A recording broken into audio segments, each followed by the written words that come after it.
روزہ فرض کیوں کیا گیا؟ سویر سے لے کر شام تک سب کچھ ہونے کے باوصف بھوک اور پیاس میں وقت گزارنا اور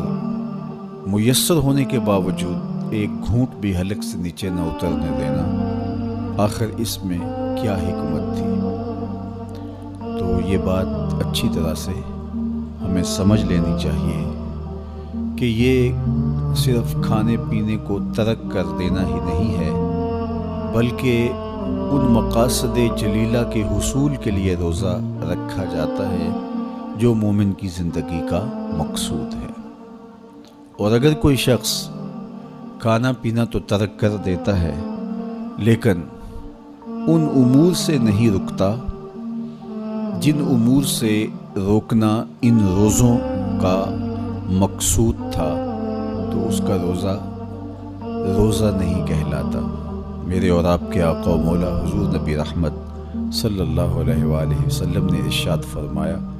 من لم یدع قول الزور والعمل به فلیس للہ حاجۃ فی ان یدع طعامہ وشرابہ۔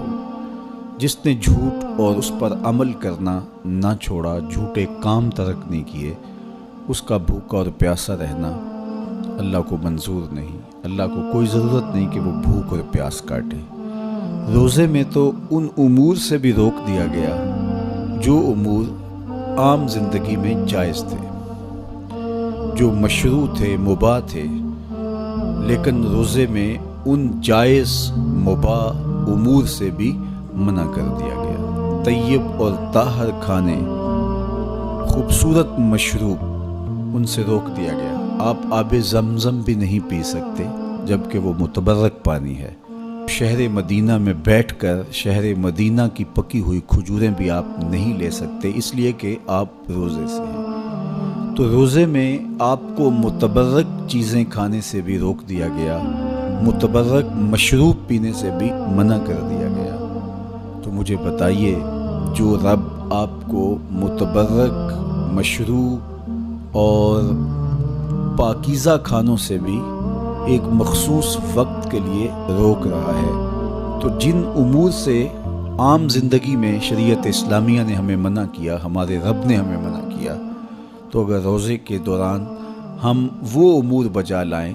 تو پھر روزے کی مقصدیت حاصل نہیں ہوگی۔ تو اسی لیے فرمایا، جس نے جھوٹ اور جھوٹے کام نہیں چھوڑے، اس کے بھوکا اور پیاسا رہنے کی اللہ کو کوئی ضرورت نہیں ہے۔ تو وہ یہ چاہتا ہے کہ میرے بندے ان امور سے بھی جب رک جائیں گے جن امور سے